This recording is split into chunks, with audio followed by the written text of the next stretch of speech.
all the chips align, if everything's perfect, if I've got the idea, if I've got the a rock solid business plan, and I've got the backing behind me to do it, then I'm going to do it.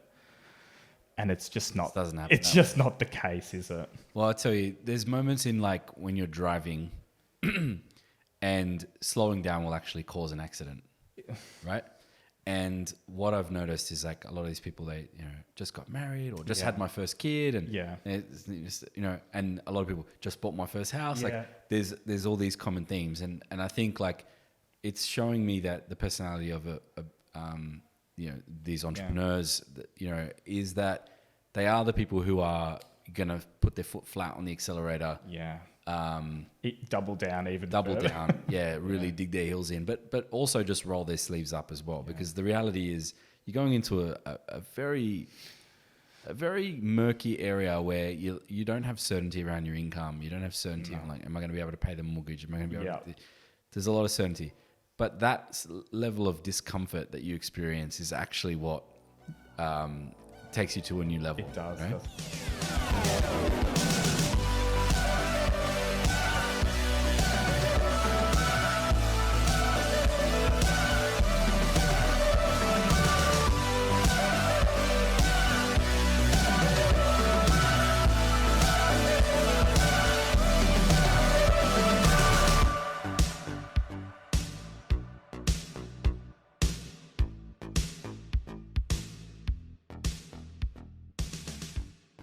Hey, it's Julian from Loan Options. Today I'm here with a special guest, Alex. Introduce yourself, mate.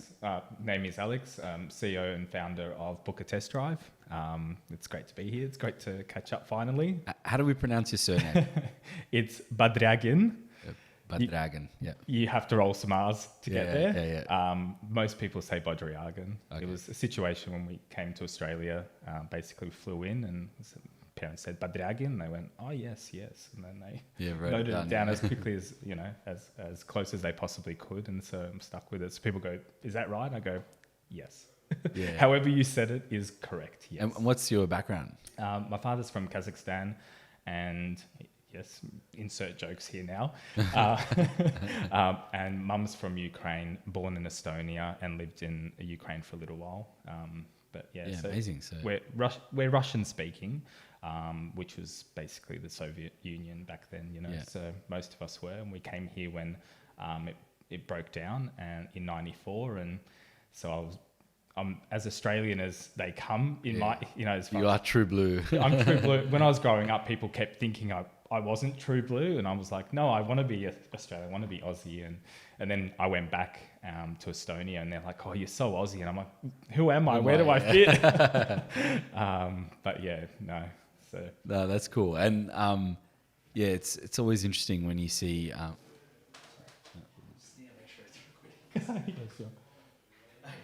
It was shower thought. It was 3 a.m. thoughts. I was like, I'm pretty sure I hit record. Did I check? Better safe than sorry. It's really cool. It's so many different people from so many different backgrounds and stuff, and it's good to see. Like now, I want you to sort of step me through your career progression, because you've come from. I've known you for a little while now, you've done a few things and some exciting ventures new. So let's kind of rewind to the beginning. The beginning. Yeah. It was really funny. I started life selling furniture. I've had a couple of little jobs, and then I started selling furniture for Fantastic Furniture. Absolutely loved it. It was sales. I was in front of customers, and that was really, really great. And then I thought to myself, you know what, I want a bit more of a career and stuff like that. And someone said, oh, you should do a trade. You should do a skill. So I thought, you know what, I'll become a mechanic, because I like cars, like tinkering, and that was sort of the beginning of entering into the automotive industry. Very quickly, I learned as I was fixing cars and working with cars, and at the time I started to do forklifts, is that they didn't talk back. So it was really hard for me, because I realized I did enjoy actually conversing with people and, dealing with people. And he was an inanimate object that unfortunately just didn't talk back. So I went, okay, that's not quite right. So I was like, but I enjoyed the selling and I liked the tinkering and the automotive aspect. And one day I woke up and went, you know what, maybe I could sell some cars. Maybe that's the right trajectory for me. So sure enough, funny story. a bit of SEO here. I was in Frankston at the time, and I typed in Toyota dealerships near me to reach out and to be a cadet of sorts, and didn't realise. But what had happened was another dealership popped up to the top, and so I called in and said, hey, can I be a cadet? I would love to sell cars, this, that, the other. The gentleman said, yep, pop down and we'll have an interview. And he said, you know where we are? And I said, yeah, just down the road. He goes, no, actually, we're down up the freeway. And I quickly Googled it at dial-up speeds at the time, and went, oh, geez, it's 45 minutes away. Anyway, long story short, I thought, they're giving me a crack. They're giving me a shot. Why not? So I, hopped in the car and drove there. And I remember having a conversation and going, do you know what? I don't know if it's going to be right for me, and vice versa. And I had the conversation with with who would become my sales manager, and said, look, you don't know me, and vice versa. I've not done this before. How about I just work for free for the next 2 weeks? And he goes, right. What do you mean? I said, well, we don't know each other. We don't know if it's going to be a good fit. You guys are going to invest in me, and vice versa. Why don't I just come in? I'll learn as much as I can. 2 weeks in, you'll know straight away whether we're a good fit for each other. And he hired me straight away, because at the time, clearly they're looking for people that are going to get out there and be tenacious and etc. So that's where it kicked off. I started in the dealership. It ended up being the largest dealership in Victoria, so that was normal for me. So volume was normal, and was doing that for a little while, and then the travel kicked in, and it became quite tedious to go 40 minutes there and back. And ironically enough, at the time, the sales manager said to me, my concern is that you're going to start for a little while, get good, and leave. And so I said, being a man of my word, I said to him, actually, for as long as you're here, I'll do the drive. If I'm and sure enough, he left, and then a couple of months later, I left. But that went on for a couple of years. So I did the right thing by him, and he trained me, and it was a really good, fruitful relationship. As we were talking earlier, there's a real psychology to selling, and I was so glad that I got to experience that firsthand. Dealing with customers of every background, and being able to hold a conversation with them and mirror them as best I could as well, and then ultimately take them through a journey that made logical sense, and whilst making the customer feel like they're in control as well. But really, you're taking it down the path that is the most seamless path to getting to the outcome of buying a car. So that was a really cool experience. It was hard, long hours. It was a hard experience. In my head, I thought to myself, at some stage, I probably want to get invited to a barbecue. From a customer? just by, in terms of, family, friends, weddings and stuff. Okay, yeah. We were doing long hours, Saturdays and Sundays at the time as well. And I thought, I'm losing a lot of mates here, Yeah. Yes, my career's going well. Yes, things are going well. But, I wouldn't mind getting some of that, some of my life back and spending a bit more time with family, etc. So, but how do I get out of here? A lot of people don't know this, but in a car dealership, in the automotive industry, especially in Sydney, yes, because it's a 7-day trade, right? And in other states they close on Sunday, so you still get some part of a weekend, right? Yeah. A little bit.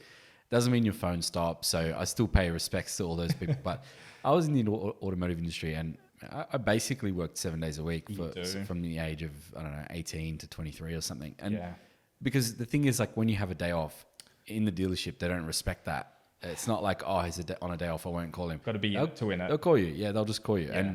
And then you'll have an important sign up, or something where, one of your good clients is coming in to pick up their car, and you want to be there for that client as well. You don't want to be the guy, oh, I'm not here, I just deal with my junior or something. It's so you get, if you're doing the right thing, you do get emotionally invested in everybody's transaction just a little bit, you do get a little bit desensitized to it, but if you're constantly reminding yourself how important this transaction is for that person, it's true. Right?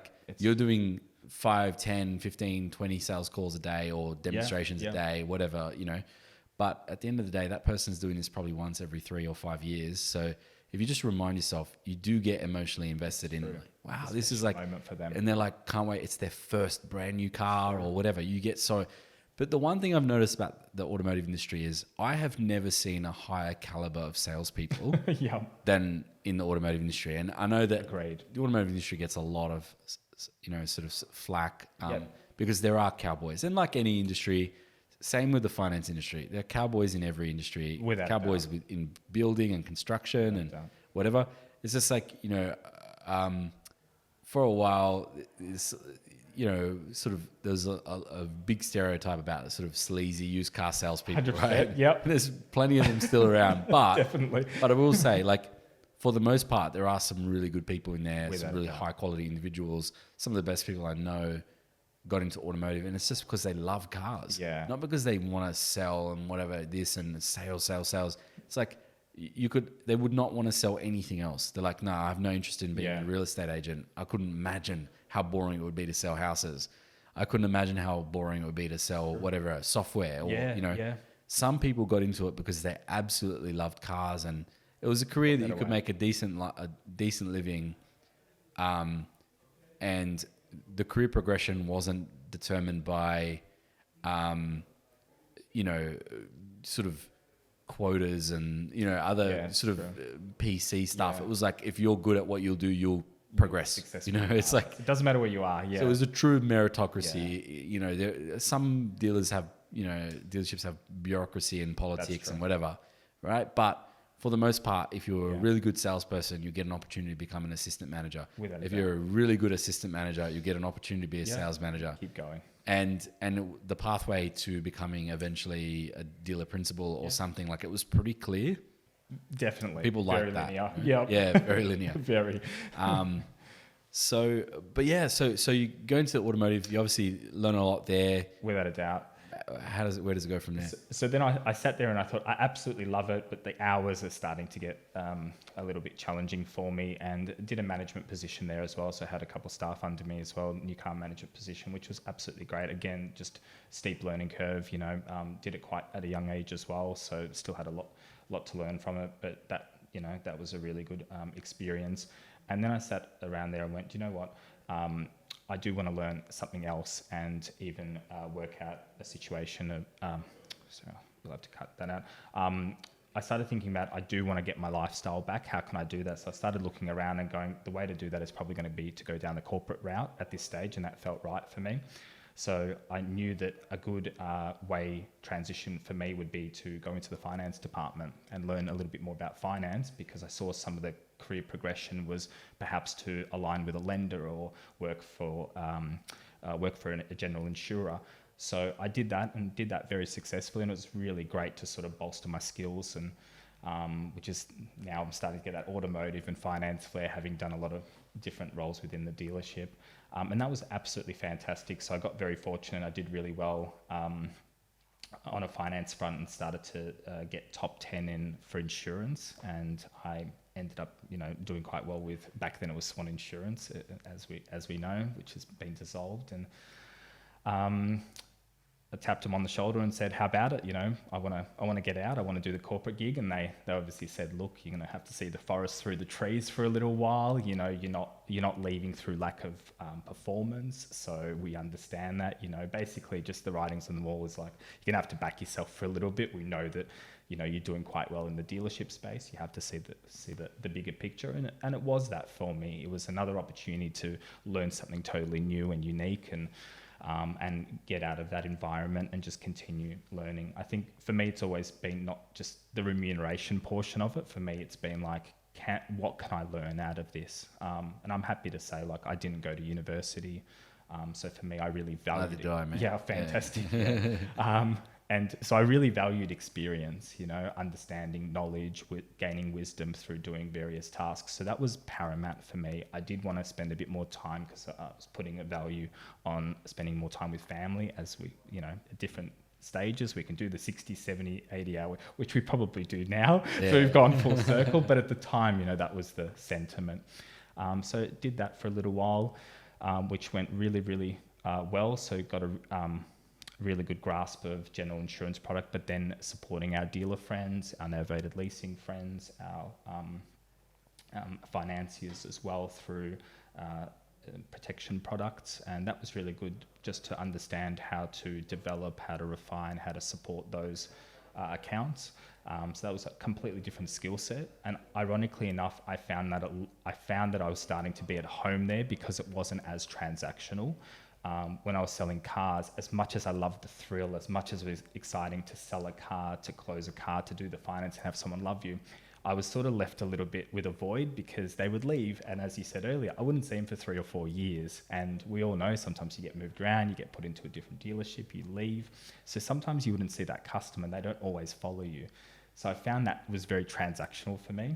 When I got into the BDM role, I actually found my home all of a sudden, because now I'm getting to deal with accounts and we can foster a long-term relationship. We can work at things together, we can refine things, collaborate. And that was really exciting for me, even just to turn around an account or to bring on an account and know that they'll be there forever and a day. So that was me through and through. And then worked for a finance brokerage as well. So just continued that trajectory. Yeah. It seemed that it was either automotive or the financial, financial services. And ultimately it was just an amalgamation of those two things. Some time went on, and my dream has always been to run a business, but, typical sort of Seinfeld, these oddball ideas, Kramer comes in and has this idea for a coffee book sort of mentality and then before anyone would shoot it down, I'd usually pick the holes out of it and pick the eyes out of it myself and go, it's never going to work. But the back of my mind was always, I really want to be able to grow something, build something. I'm quite creative and really like the creative portion of designing something, building something. And something unique as well. Like, I wasn't in it to just do something that someone else was doing. That wasn't what excited me. Again, it wasn't the remuneration. It was exciting to build something quite interesting and maybe new to market. So the long and short of it is, got to the end with my employer, and then some things happened, some life events happened, and I got to sit back and go, well, is this the time? Is this the actual time to do it? And I know fortune favours the brave, but when you're sitting in there going, I've got two choices, I've just got to wade through what's happening, and at the other end, do I go back, or do I do what I've promised myself, which was just to have a crack and do it once in my life? Do you mind me asking, you said life events. Yeah. Right, this is a common theme on this podcast. Is it? People tell me that something that changed in their life. That was the defining moment. Are you able to elaborate, or is that personal? No. I had some challenges with my daughter, and it was becoming a little bit challenging. The role entailed sort of a little bit more travel, and there was a little bit of a breakdown. And my daughter has some learning difficulties, has autism and stuff. So for me, it was just about being there and being present. And so I could have as easily retracted. And I think just being honest with myself, sometimes we get tied up in titles, and sometimes our identity is tied up in those titles, whether we like it or not. And I think as a man that happens a lot, because once you take that away, like, we sometimes have this defining moment or this soul searching moment where we go, who am I and what do I stand for? I've worked my whole life, and if you take that away from me, if you take that title away from me, who am I? Like, what do I stand for? And that certainly was that moment, because it was like, do I just go back to what I'm comfortable with and make some different arrangements around that, which I genuinely could have done that. There was no issue in finding something a bit more suitable. But there was just something nagging at the back of my mind to say, it's never going to be the right time. If anything, now is the right time. You're consolidating, you're thinking about you're fixing this portion of your life. Perhaps now's the time to do it. And I think a lot of people think that they're going to have all the chips are going to align for that to happen. Yeah. I mean, at the time I was building a house, bad timing. All my money was injected into this house build, So ultimately that was a situation. And then this had happened, so that, it's great to make that decision, but money dries up too pretty quickly. Yeah. And starting a business is not cheap by any stretch of the imagination. And then doing it without a real clear-cut guided plan is even more crazy. I was fortunate that my offsider, a really close best friend of mine, he started 12 to 18 months prior. So I saw the trajectory of how it could work. But it's really interesting. I started to realize that it's more about execution than it is about the initial idea. Because if it's about that groundbreaking idea at the start, you'll never start. So I sort of went, to have an idea is great, like just a general, I'm going to be doing this. But I can tell you, I did do a business plan for myself. Whilst the business plan probably makes sense from a automotive perspective, and it still is the case, where the channels, what I'm doing, how I'm doing it is just, would you start without it? 100% not. But is it in line with what I originally set out to do? Probably not. But it gave me that comfortability factor to do it. So I think that's where people go, like if all the chips align, if everything's perfect, if I've got the idea, if I've got the a rock solid business plan, and I've got the backing behind me to do it, then I'm going to do it. And it's just not. Doesn't happen. It's just not the case, is it? Well, I tell you, there's moments in like when you're driving, and slowing down will actually cause an accident, right?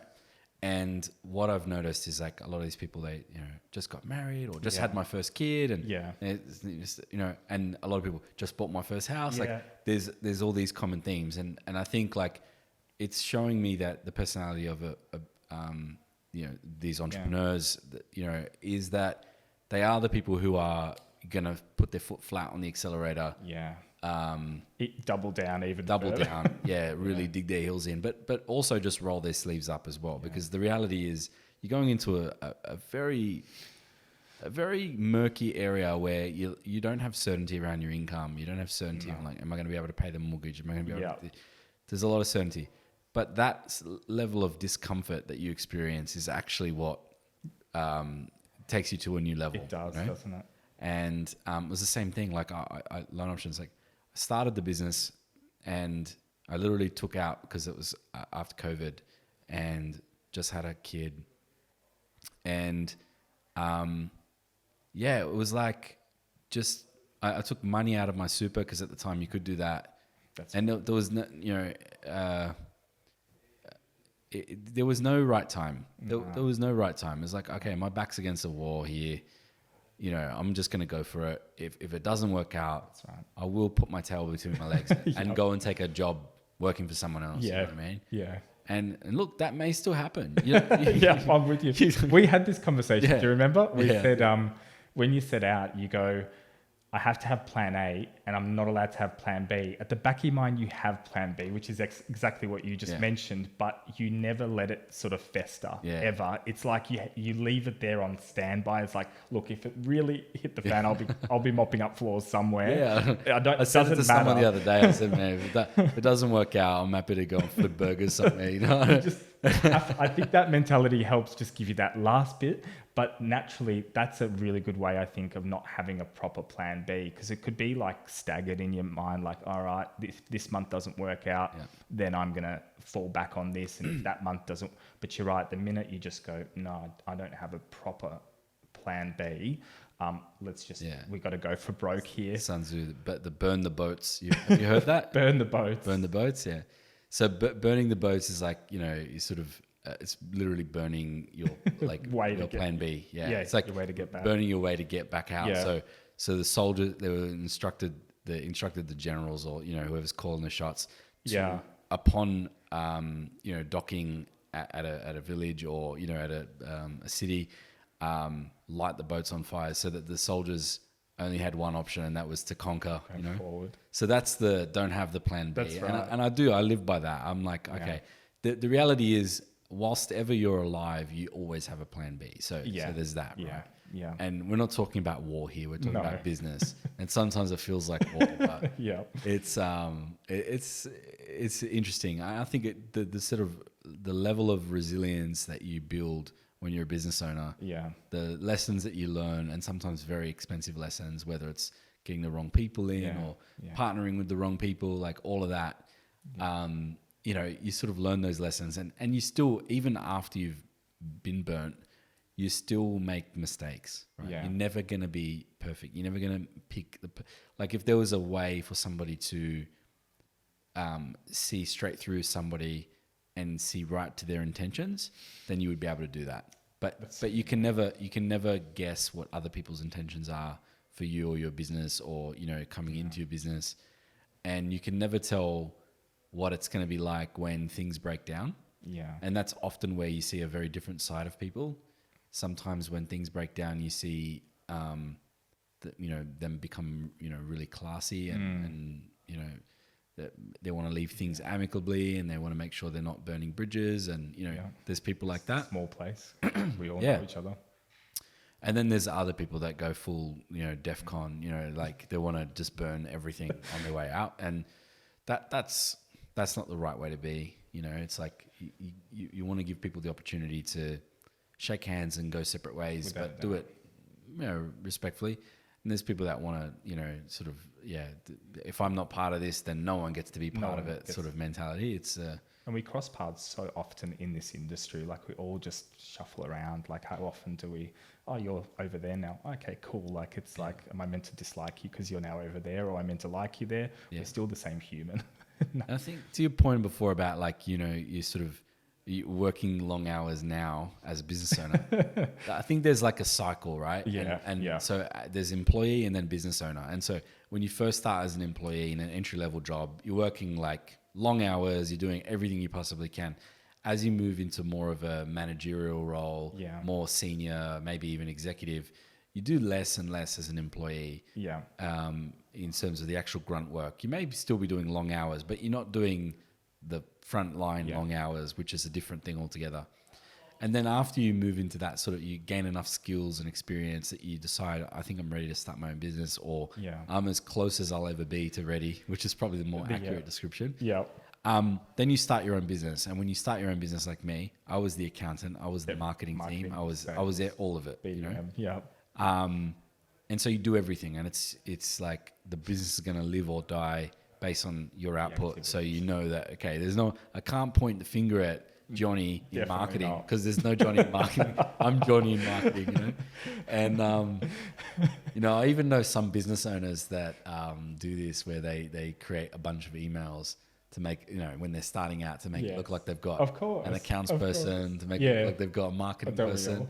I find that hilarious. But it's then, when you build the business big enough that, you almost want to you want to see and experiment. Like, if I can remove myself from this business. I heard it's called firing yourself for certain functions and roles. And I like the word firing, because you're firing yourself from admin, you're firing yourself from marketing, and you're slowly firing yourself. And I guess the natural goal thing is to build a team and a structure and a framework and processes in the business that are so strong that it survives without you. And then you can almost make yourself non-executive.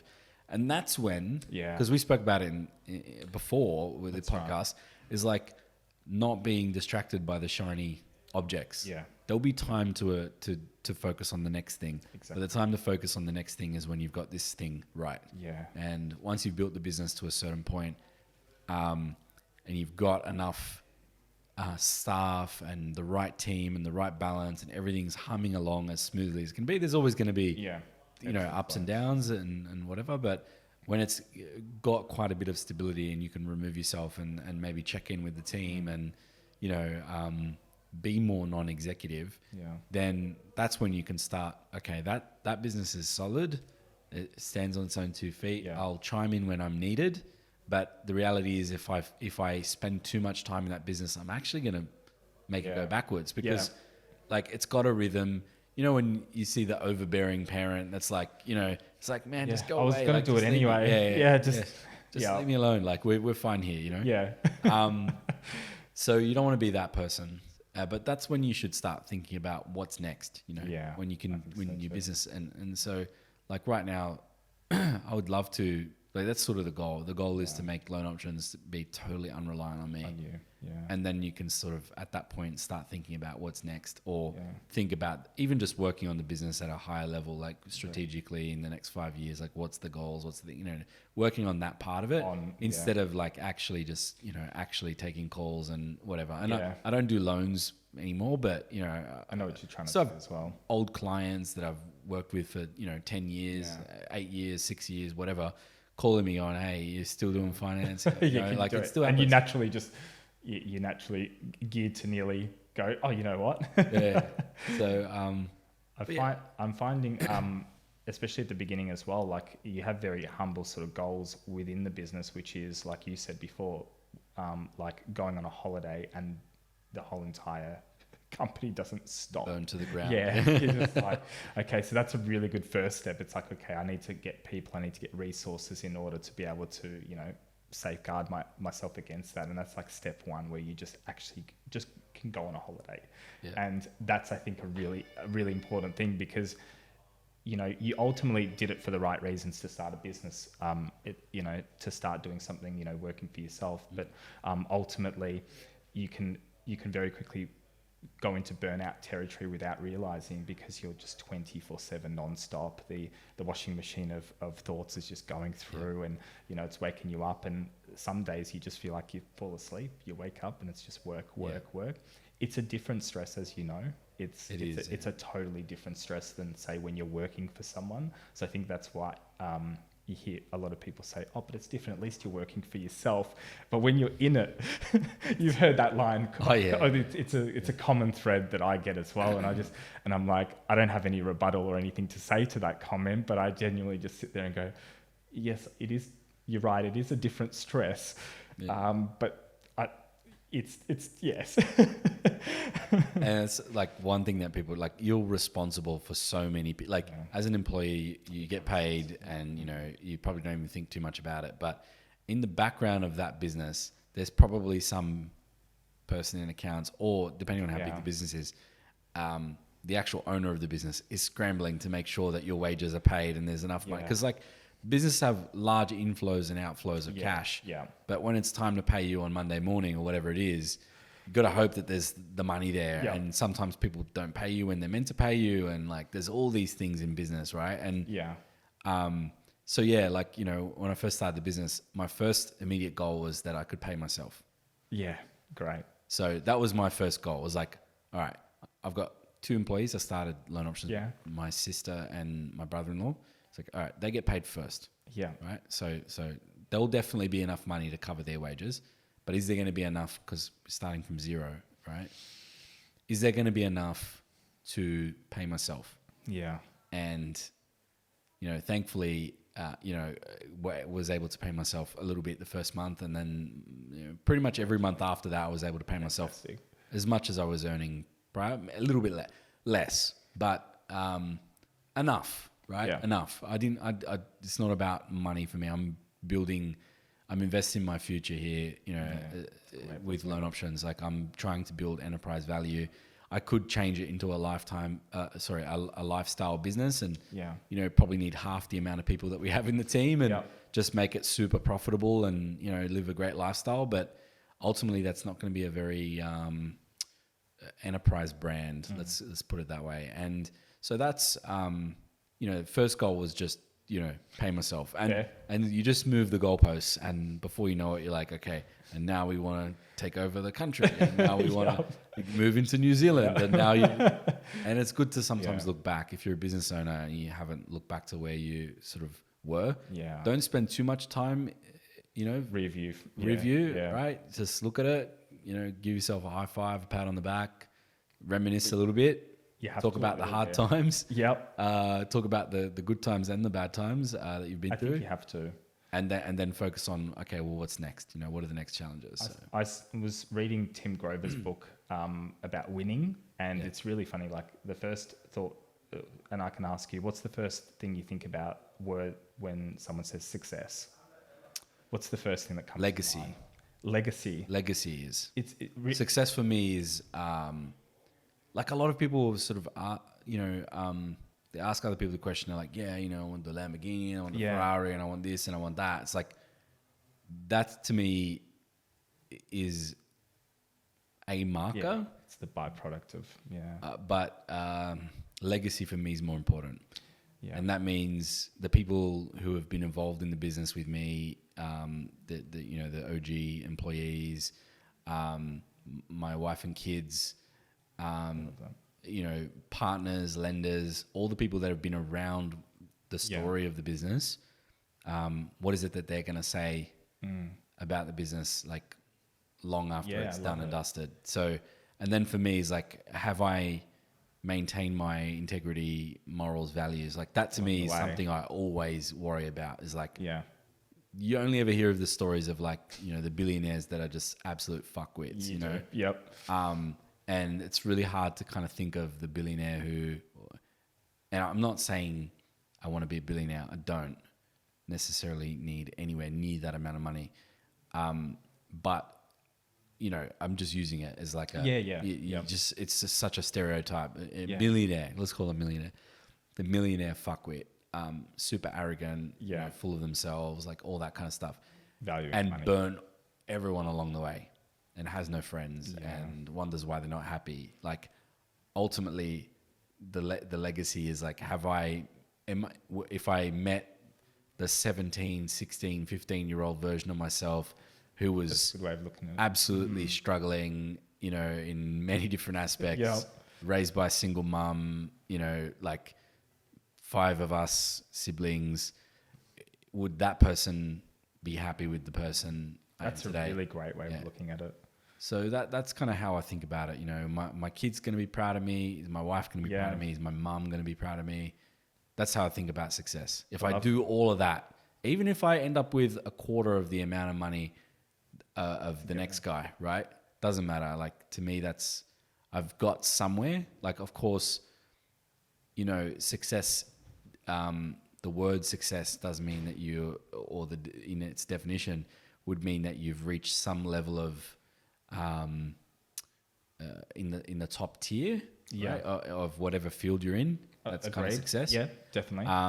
But less about the money and more about, you know, did we, you know, we're certainly number one for a number of lenders, right? Yeah. In terms of the volume that we give them.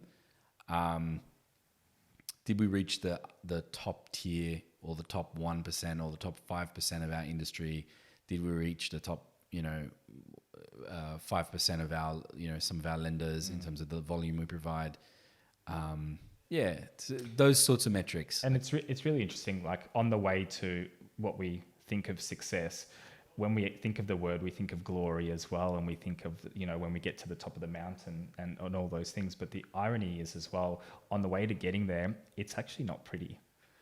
Oh, it's ugly. Yeah. It's so ugly. And success as a word, you think, oh, geez, you know, yes, you know, you get there and you've got your medal, but really it's grimy. It's you're getting into the, like you said, roll up your sleeves. You're going to get your nose broken a few times, mate. Your ego hurt, all of it. Yeah. And I think that's, like you said, that's actually the real part of it. And I think once you get somewhere and yes, you want to celebrate the milestone, but then you realize to have any level of success beyond that, you have to now work even harder to get there. It's sort of that depressive point when you win a gold, you know, when you win a flag or you win something, you go, I know how hard I worked in order to get to number one.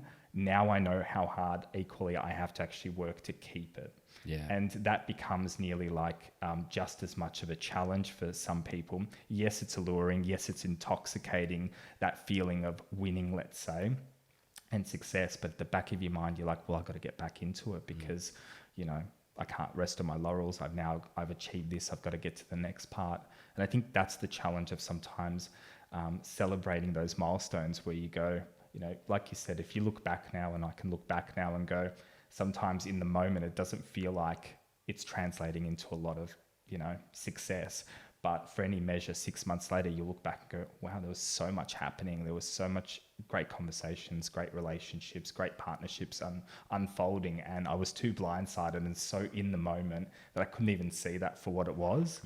You know, how often do you look back and go, it didn't feel like it was the happiest time of your life, but you look back and you go, wow, I was really happy at that point. But in the moment, it's just like a cloud. You can't grasp onto it, you know? And I found that a lot sometimes, and I look back a couple of years now and I go, wow, we've come so far in such a short period of time. So every now and again you have to just stop for a second and go, yes, we're still grinding, we're still rolling up the sleeves, but you know, and you're right, how long do you spend there? Probably not too long, probably a minute, but it's okay to celebrate that with the team as much as you can as well, I think. Yeah, I Yeah, well, it just just thought that was shows that interesting. it's good for people to see that perseverance and grit, Yeah. and not so much when you're talking about guts and glory, like not so much the glory, but the guts of like you got to enjoy the grind, Yeah. Yeah. and if you don't, business ownership is not for you. You could fluke it, you could, pick an up and coming vertical or a new product, and Yeah. you could brain it, and you could never have any hard times in your business, and you know that's great if that's your story and that's your business ownership story. Like, Yeah. fair play to you, well done. The vast majority of people are going to have the other version though, so don't necessarily look at Yeah. it and go, yeah, be your own boss. Like, That's right. those people, like, what I would suggest is first go and acquire as many skills as you possibly can. Yeah. If you're in a car dealership and you're thinking, oh, what could I do? I maybe can't own my own dealership in the near future. Go and do management. Yeah. And like, Definitely. apply yourself and learn. And then when you're in management, go and make friends with the person in accounts. Yeah, and exactly. spend some time asking them, what can I do as a manager Yeah. of the sales team to make your job in accounts easier? And then they'll start to tell you about how their job works and It's very true. all the things. And then go and sit with the business manager and learn some finance and understand how that works. Go and spend some time with the service manager. And I literally did all of that stuff. Yeah. And I did it because I'm by nature a very friendly person, but my brother was a mechanic. And so I could relate so much to the parts and service team. And they'd send, like, when I was in finance, they'd send clients who had like big service bills up to my finance of like, this guy needs to upgrade his car. Go and talk to Julian. They wouldn't send them to other people. They would send them to me. And sometimes it'd be like, I'd be sitting in Hyundai or in Toyota, and they wanted the opposite brand of where I was sitting, but they'd send me like, this guy's going to do your finance. Yeah. So go and learn how the entire business operates. If you're in marketing, and you're in account management, go and sit with the design team. Go and sit with every single part of your business. Learn all of it. If you do want to start your own business, this is free education. I was just about to say, it's go and find a uni degree that will cover that. It just won't. It won't. It just won't. It won't. We get so much, and dealerships, interestingly enough, go the other way. They value experience so much. That's the bit that they value. Training and education and further education is something that's probably missing. I think if they had that, they would be absolutely unstoppable in a lot of cases. And the reason for that is the turnover is so high. Correct, and training staff properly is really expensive and time consuming. Yeah. And often it's like some of your best people that you need to train those people. And so what happens is sometimes when you ask a staff member to train somebody, they actually get better at their job, but also sometimes they go worse. I guess the other way. Yeah. Because they're just so consumed by helping someone else that they don't have the time to do their follow-ups the way that they normally would, or whatever it might be. And so then you've got the opportunity cost of that, coupled with paying this person's wage when they're not dollar productive yet, and getting an ROI on so it's a so that's why they go, I want experience, because then like I can just drop them in and day one they'll start making phone calls, right? And so I understand it, but they're not fixing the root cause. They're just addressing symptoms there. If they really focused on, they would have a much lower staff turnover if they stopped the mindset of like, end of the month, this month. We've seen More dealerships do that where they just have a focus on like how many cars you're settling this month, selling and delivering this month, instead of like actually focusing on what's best for the customer. Yeah. Because that will make the customer come back. It'll put less pressure on the sales team. Because some people like just aren't, they're really good salespeople, but they just don't want the extra stress and pressure. They don't. And we saw in our industry as well, it comes to a point, it's like you go full cycle. Sometimes we saw if someone did their full tenure, they'd go from a salesperson to a sales manager, even to a GM, and maybe even get to a DP level. And then all of a sudden they start retracting back because they go, I still want to work in the industry, but I actually don't want all the responsibility and stress of it. And they go back to being a salesperson. And you just see that happen, and they just retract back and go, do you know what? I can sell this many cars, and it's easy street. And that's really rare for any other industry or business for that to happen, where someone goes, do you know what? I've gone on to the exec team. Do you know what I'm going to do? I'm going to retract back and I'm going to go back to an administrative role or something of that nature. It just doesn't happen. But in dealerships, it is like that because it's constant. And, you know, that constant onslaught of a customer coming through and the challenges and the problems. And you were often at the centerpiece of all that, you know, when you were in management or F&I, it didn't matter. Everyone's coming at you at every angle. So the onslaught, it's just constant and constant. Yeah. It's never ending. So I think sometimes they find a little bit of an easier area to sit in. So I want to ask you a bit more about your business. So obviously you got ABOD Auto. Tell us all about that. And then more recently you've launched Book a Test Drive as well. Yeah. So let's go through them. Let's unpack what it is you actually do and why you started it, because I know there's all those sort of life reasons, but there's also like the problems that you're actually solving as well. Yeah, good call. So ABOD Auto came about, ironically, on my first job that I spoke to originally, one of the sales managers, my name's Alex Bodriagin, and instead of saying that, one day he saw my name pop up on maybe a training document or something, and it just said ABOD on it, and that just stuck. Yeah. So he goes, you're ABOD, and then all of a sudden everyone in the dealership. So no matter which dealership I went to, that name stuck from company to company. So, you know, the good old moment when the accountant goes, what's the name? And I'm sitting there racking my head going, I don't even have a name at this stage. I've just got the general consensus of what we want to solve for. I just said, how about we just put that as a placeholder? We'll do ABOD Auto, like as the placeholder, and then it just became the name, for lack of a better sort of, you know, direct-to-consumer brand. We launched with the thought process that still in this day and age, and we're speaking about it, is there's a lot of dealership anxiety that goes along with purchasing a new car. Yeah. Customers should be really excited about the notion of buying a brand new car, but they're actually really anxious, and they tell us that they are still to this point. I make the analogy that when you go and buy a new phone, like an Apple iPhone, you don't prepare yourself for battle. You don't prepare yourself to put the walls up. You just go in there, you play with the phone and go, this works, I like it, it's great, it's got the features I want, and you buy it. The hardest part is maybe transferring some data, which is painful. But apart from that, it's exciting. You pick a cover, whatever it may be. Customers should be excited about the notion, and maybe it starts with that process online, which that has changed. But by the time they know they're going to enter into a dealership, they're genuinely afraid. Yeah, so they're just thinking, and the conversations like, how are you going to fuck me here? Like, how are you going to screw me? I'm just looking. Yeah. I'm just looking. Yeah. I'm just here for a brochure.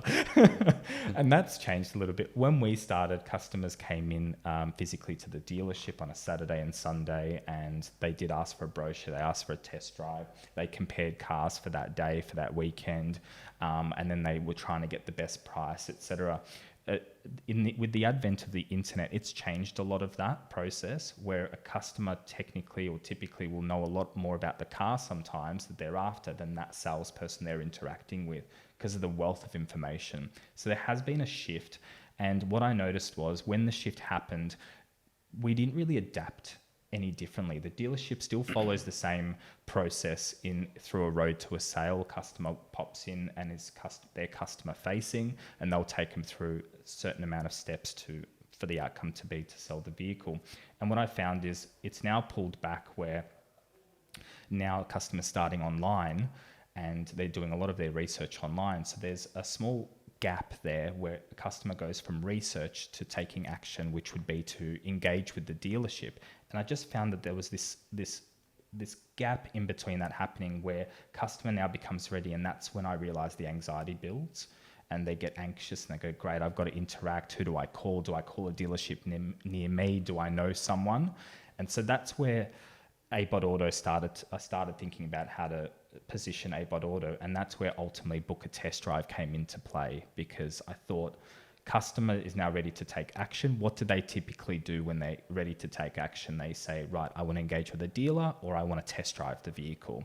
So I knew I wasn't trying to change the process for a customer to go and configure a car on an OEM's website. I just wanted to usher and make the handover process a lot more seamless, and it's very lacking at the moment out there. If you go on an OEM's website, typically they will have two modes to get connected with a dealership. Thankfully, it's called book a test drive. So you can book a test drive, or you can request a callback, or request, to link up with a local dealer. And then you're at the mercy of that particular dealer, local dealer, to make contact. And so depending, every state, every dealership group is going to have their own nuance and is going to interact a little bit differently. Some will be super responsive, some may not be as responsive. So there is a disconnect there as well. So we want to make that a consistent, predictable, surprise-free, confidence-inspiring experience for all customers, that if they come across us, and we're doing a lot in the SEO space to obviously get to page one in a lot of selected keywords. So when people are ready to take action, where they're saying, look, instead of waiting for callbacks, let us connect you with a local legend, and from there we'll make sure the car's ready for you. We'll also provide you with trade-in information, finance information, insurance information well in advance of you ever stepping foot on the floor. And we know that because we've got this beautiful window between when a customer says they want to test drive the vehicle, we can create that confidence. So by the time they actually enter into a showroom floor now, you've got a very competent customer. Much more empowered. Much more empowered. You can almost say that, we're putting them actually in the driver's seat for the first time.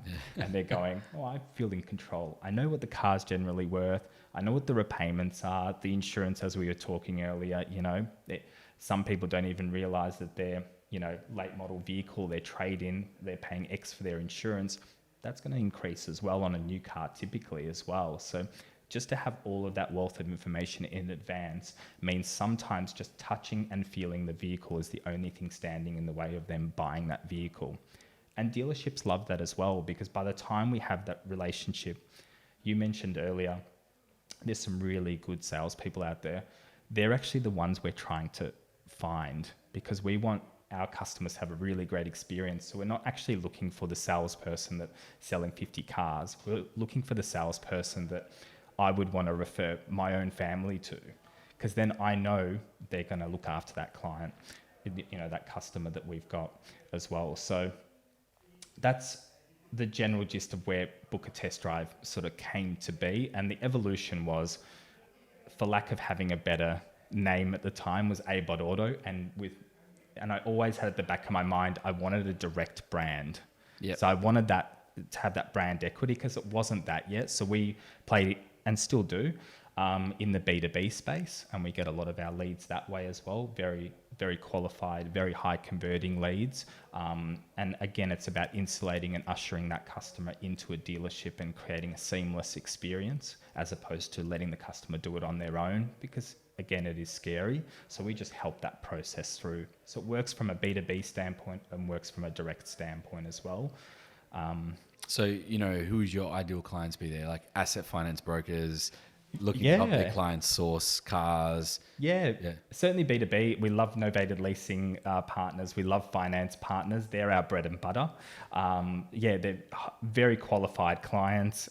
Pre-approval usually exists. And as we mentioned before, we're okay even if we're part of the process and we're supporting that process, because we know once there's an asset connected to a contract, you'll have all your paperwork pretty quickly, if that's the only thing stopping a customer from getting into that car. So we see that we work so well together. We're co-piloting the deal effectively, or co-driving the deal.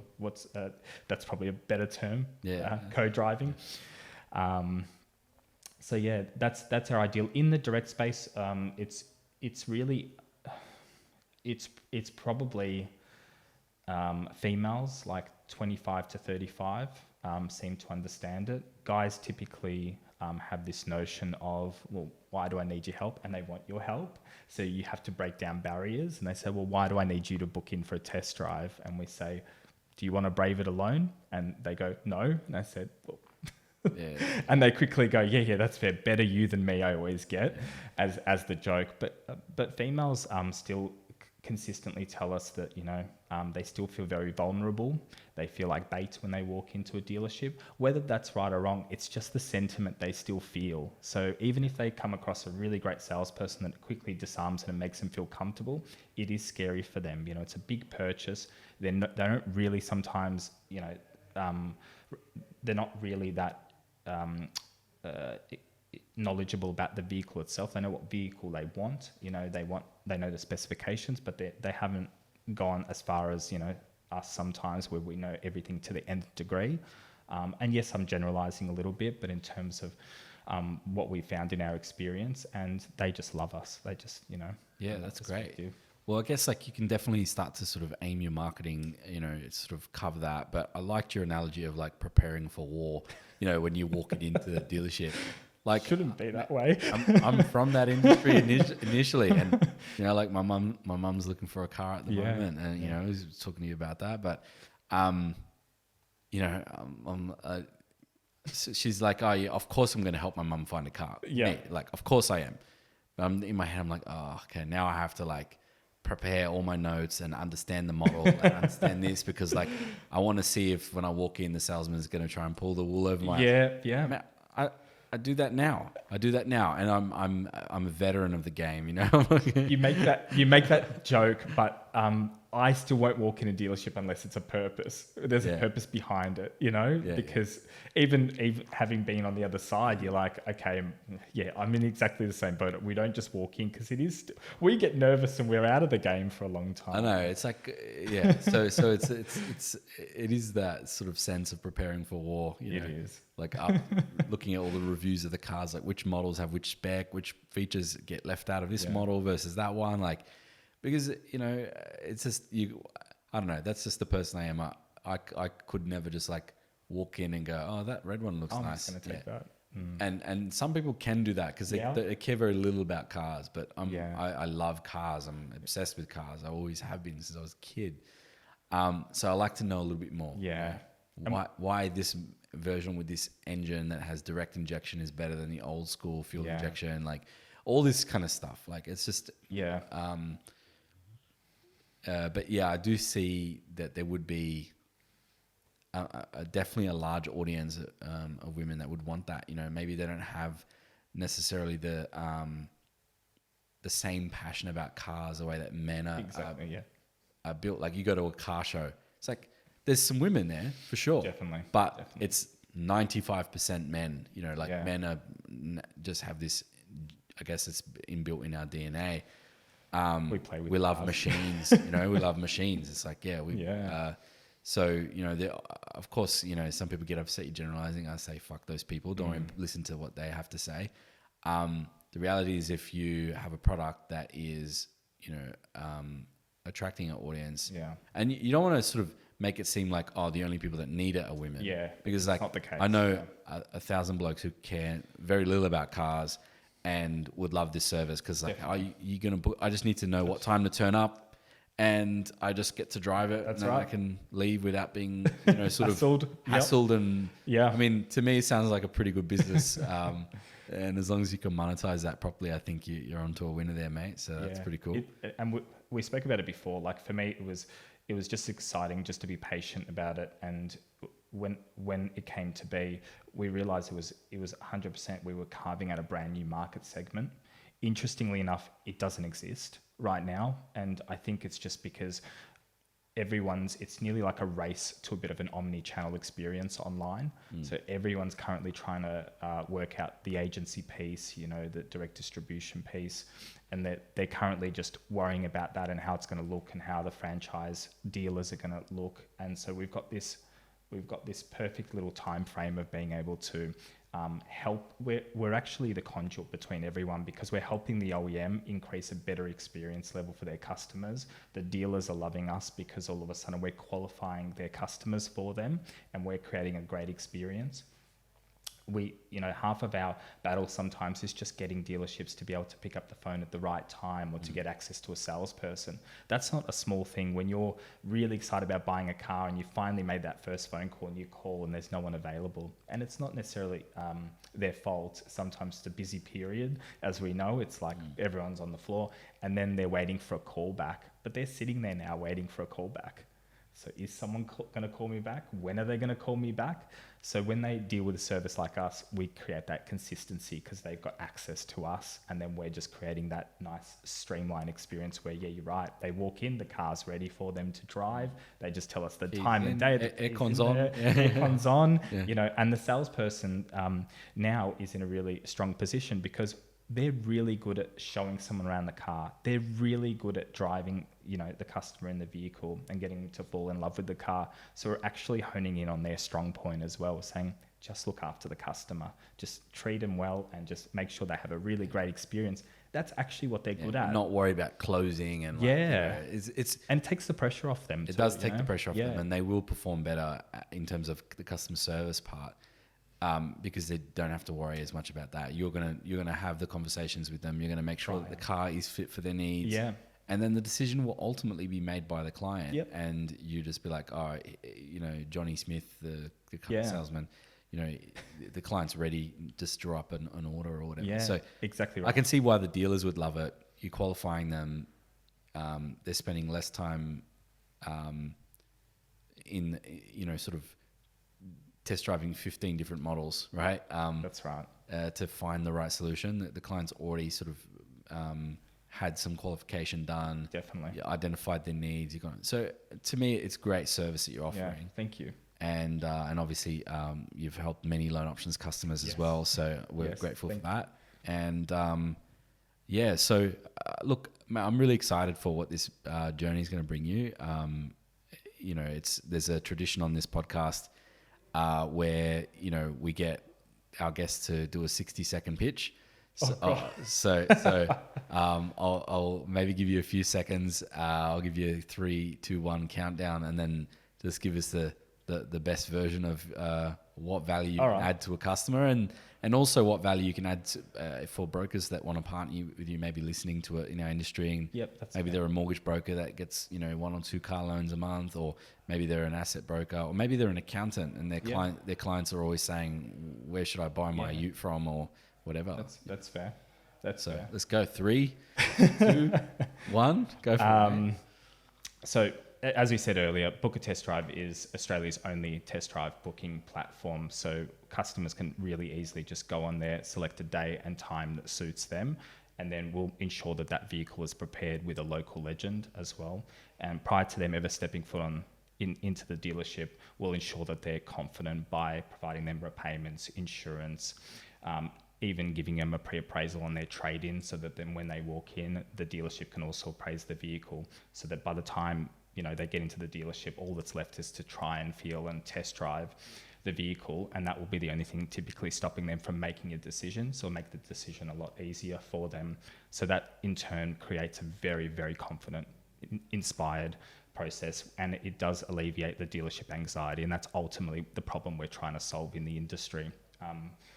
We want to get it to a point where basically as soon as someone's ready to take action, they think of Book a Test Drive.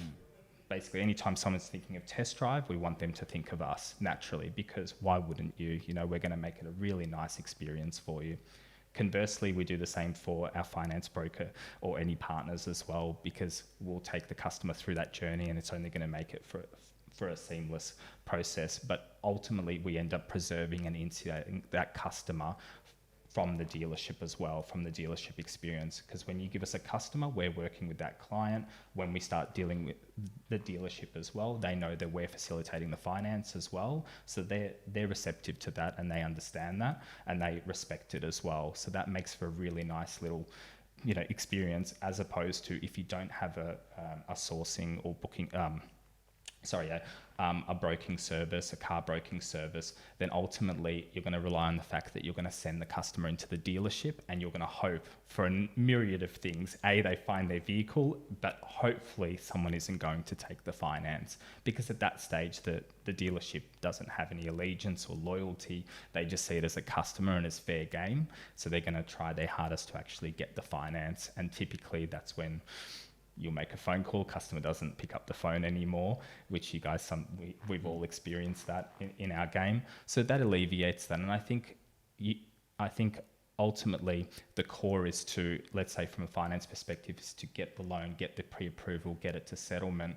And that's what you're good at doing. So ultimately having a sourcing service, anytime someone starts talking about a color of a car, a particular make and model, that is an absolute ample time to go, in fact, I'm such a professional when it comes to the loans. I can tell you all about repayments, lenders, but actually I've got just the perfect people to support you and assist you with this next portion of the journey, the car buying journey. I'm going to introduce you to book a test drive, and then we'll take it off. And how often do we see 3 seconds later, there's just a nice little tax invoice sitting there, and all of a sudden you guys are doing the settlement. So that's what I'd say to anyone. If you think it could add any value to your process and become a really seamless part and an extension of your business, then reach out and we'd love to partner.